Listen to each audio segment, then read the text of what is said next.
నమస్తే, welcome to RTV. Tollywood ఇండస్ట్రీలో గత కొంతకాలంగా జరుగుతున్నటువంటి పర్సంటేజ్ సిస్టమ్ మీద నిన్న కూడా ఫిలిం ఛాంబర్లో అటు ప్రొడ్యూసర్స్ మీటింగ్ ఏర్పాటు చేసుకోవడం జరిగింది. దీనికి సంబంధించి ఇటు పెద్ది తర్వాత ఒక క్లారిటీ వస్తుంది అనుకున్నారు. పెద్దికి కూడా ఈ పర్సంటేజ్ సిస్టమ్ అనేది ఇంప్లిమెంట్ చేస్తున్నాం అంటూ కూడా ముందు మాట్లాడినప్పటికీ కూడా ఇప్పుడు పెద్ది విషయంలో పర్సంటేజ్ విషయంలో నాకు ఎటువంటి ఇన్ఫర్మేషన్ లేదు అంటూ కూడా ప్రొడ్యూసర్ చెప్తున్నారు అంటూ కూడా వినిపిస్తుంది. దీనికి సంబంధించి మాట్లాడదాం. మనతో పాటు ప్రొడ్యూసర్ నట్టుకుమార్ ఉన్నారు. సార్ నమస్తే. ఏంటి సార్, పెద్దకి ఈ 7.5% అనేది ఇంప్లిమెంట్ చేశారా? ఎందుకంటే అటు ప్రొడ్యూసర్ అసలు నాకు ఏ ఇన్ఫర్మేషన్ లేదు దీనికి సంబంధించి అంటూ మాట్లాడుతున్నారని చెప్తున్నారు. పెద్దకి సంబంధించి పర్సంటేజ్ అనేది ఇంప్లిమెంట్ అవుతుందా? వాస్తవేనండి. ప్రొడ్యూసరు డైరెక్ట్గా ప్రొడ్యూసర్ని తీసుకొచ్చి కింద దిల్రాజు గారు, ఆ రోజు మీటింగ్లో నేను కూడా ఉన్నాను కదా, అందరూ ఉన్నాం కదా, ఆ రోజు దిల్రాజు గారి కింద తీసుకొచ్చి పెద్ది క్లియరు, ఈ దీనికి ఏ ప్రాబ్లం లేదు, మేము ఫస్ట్ నుంచి చెప్తున్నాం పెద్దిని క్లియర్ చేయండి, పెద్దికి క్లియర్ చేయండి, ఎందుకంటే బిజినెస్ అయిపోయింది, already so money amount most amount use చేశారు, ఇప్పుడేం లాభాలు లేవు, నష్టాల్లో ఉన్నారు, దయచేసి సినిమాని క్లియర్ చేయమని ఫస్ట్ నుంచి చెప్తున్నాం. ఆ చెప్తున్న దాంట్లో ప్రొడ్యూసర్ కూడా ఆ రోజు రిక్వెస్ట్ చేశాడు, అంతా అయిపోయింది. ఆ ప్రొడ్యూసర్ని తీసుకొచ్చి స్వయంగా దిల్రాజు గారి మాట మీరు వినండి, పెద్ది క్లియరు అని చెప్పారు. అయిపోయిన తర్వాత మళ్ళీ అక్కడ క్లియర్ అయిపోయింది. వెళ్ళిపోయిన తర్వాత తెలంగాణ ఛాంబర్ నుంచి కొంతమంది ఎగ్జిబిటర్లు అందరూ కూడా ఒక ప్రెస్ మీట్ పెట్టారు. వాళ్ళు ఏదో వాళ్ళు అడిగింది వాళ్ళు అడిగారు. ఒక చిరంజీవి గారి దగ్గరికి వెళ్ళారు, మాట్లాడారు. ఇవన్నీ పెద్ద ప్రొడ్యూసర్ తెలియదు. అందుకే చెప్పాడు, నేను యూజర్ మనీ ఆల్రెడీ నేను ఇబ్బందుల్లో ఉన్నాను, దయచేసి నాకు నాకు ఐడియా లేదు కనుక నాకు ఏదో 7.5 ఖర్చు అవ్వండి, ఇప్పుడు నేను చేయలేను, ఇది చేసే పరిస్థితుల్లో ప్లీజ్ రిక్వెస్ట్ అండ్ లెటర్ పెట్టారు. అంటే నన్ను పరిణిలో తీసుకోండి, నేను తక్కువ, నాకు ఇంకో సినిమా ఉంది బాలకృష్ణ గారిది, ఆ సినిమాకి ఇప్పుడు చెప్పండి ఎలాగైతే అలా నేను చేస్తాను, కానీ ఈ సినిమా కదాక నేను ఎప్పుడో అడ్వాన్స్ ఇచ్చాను, ఎప్పుడో ఫెడరేషన్లు కట్టేశాను, అందరికీ కట్టాను, డిస్ట్రిబ్యూటర్లకు అమ్మేశాను, కాబట్టి కొంచెం నన్ను దాన్ని కన్సిడర్ చేయండి, ఇస్ రిక్వెస్ట్ అని డిమాండ్ చేయలే, రిక్వెస్ట్. నేను ఆల్రెడీ మాట్లాడిన తర్వాత దిల్రాజు గారు పక్క నుండి నేను మాట్లాడాను, మీరు కావాలంటే టీవీలో కూడా చూసుకోవచ్చు, మాట్లాడింది నేను బొంబాయి వెళ్ళిపోయా, ఇక నేను సినిమా ఆడేవాళ్ళు ఉన్నానని చెప్పాడు. దాంట్లో తప్పేం లేదు కదా, కనుక ఆయన ఆలోచన అది చెప్పాడు, దాన్ని పరిణిలో తీసుకుంటామని అన్నారు. దాన్ని ఎలా తీసుకుంటారు ఏంటని చూడాలి. అంటే ఛాంబర్ నుంచి కూడా లెటర్ పెట్టారు, మేము ఆల్రెడీ ముందుగానే ఇన్ఫామ్ చేసాం కానీ ఇప్పుడు ఆయన తెలియదు అంటున్నారు అని చెప్పేసి ఛాంబర్ నుంచి కూడా లెటర్ వచ్చినట్టు తెలుసు. ఎవరికి వచ్చింది లెటరు?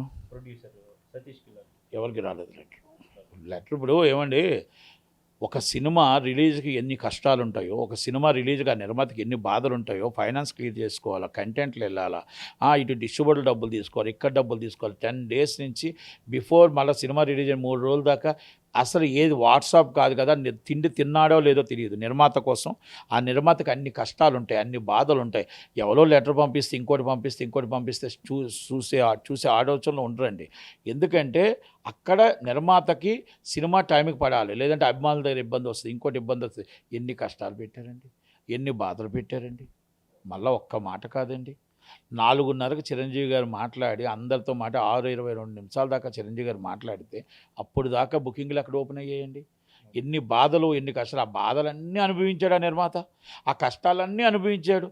ఈ బాధలు మామూలుగా కన్నీళ్ళు వచ్చి ఉంటాయండి, కానీ బయటికి మా హీరో సినిమా బయట పడాలని ఎంత కష్టపడి ఉంటాడండి. అలాంటిది ఆ సమయంలో ఈ లెటర్ ఉందా ఇంకోటి ఉందా అని చూడండి. ఆ రోజు మాకు రిలీఫ్ ఇచ్చారు, రూల్డ్ అవుట్ చేశారు పెద్ద ఆయన దిల్రాజు గారు మాట కాదంటారా? ఎఫ్డీసీ చైర్మన్, ఇండస్ట్రీకే పెద్ద, ఆయన మాట ఇచ్చారంటే మాట నిలబడతారు అనుకుంటారు కదా, ఏమనుకుంటారు చెప్పండి. మళ్ళీ చిరంజీవి గారు మాట్లాడారు, రిక్వెస్ట్ చేశారు, అందరూ రిక్వెస్ట్ చేశారు, పాపం ఆయన అందరికీ ఫోన్లు చేశారు, మళ్ళీ అవన్నీ చేస్తేనే కదా రిలీజ్ అయింది సినిమా. మరి ఇప్పుడు ఆయనకు తెలియదు కదా, అందుకని ఆయన ఏమడిగాడంటే నాకు తెలియదు, నేను ఇలా మాట్లాడుతూ ఇలాగ అయ్యింది కనుక నాకు తర్వాత వచ్చి నేను అలా తర్వాత లెటర్ చూసాను రిలీజ్ అయిన తర్వాత, కనుక నాకు ఎక్స్క్యూట్ చేయండి ఈ సినిమా దాకానా, ఎందుకంటే ఇది నాకు అంత లాభాల్లో నేను అని చెప్పి అన్నారు. అయితే సార్, ఇప్పటివరకు కలెక్షన్ నిన్నటి వరకు అయితే 393 crores వరల్డ్ వైడ్గా రాసేశారు. దాదాపు ఈ రోజుకు కంపేర్ చేస్తే 400 పైనే ఉండొచ్చు. బడ్జెట్ 350 కోట్లు పెద్ద సినిమాకి ఎలా అయింది అనేది ఒక క్వశ్చన్ వస్తుంది. అండ్ ఇంకా ఇప్పుడు 393 కోట్లు నేను వేసినప్పటికీ కూడా దాదాపు 100 కోట్ల నష్టం అయితే ప్రొడ్యూసర్కి ఉంది, కొన్ని ఏరియాల్లో అసలు వర్కౌట్ కాలేదు అని కూడా వినిపిస్తుంది. ఇది ఎంతవరకు నిజం?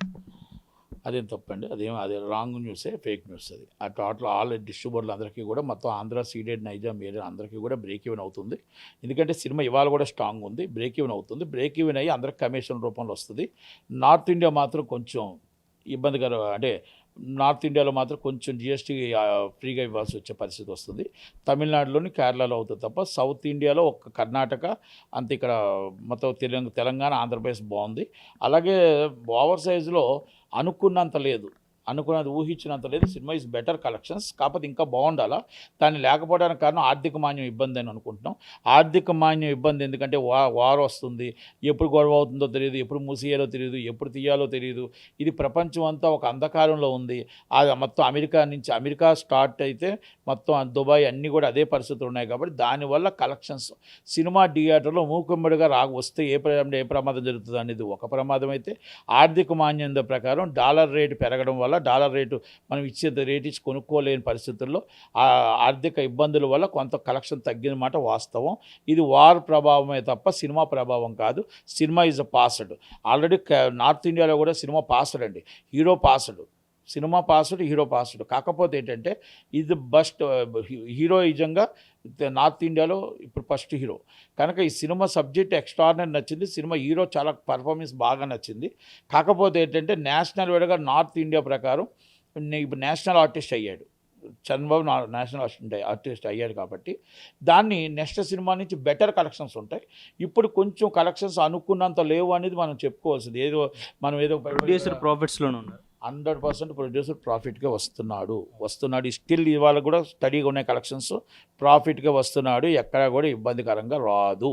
అంటే ఓటీటీకి సంబంధించి ఇప్పుడు సినిమా రిలీజ్ తర్వాత కొంత పర్సంటేజ్ అనేది మాట్లాడుకున్న దానికంటే ఒక 30% ఏదో తగ్గించడానికి ఏదో చూస్తున్నారు అనేది కూడా వినిపిస్తుంది.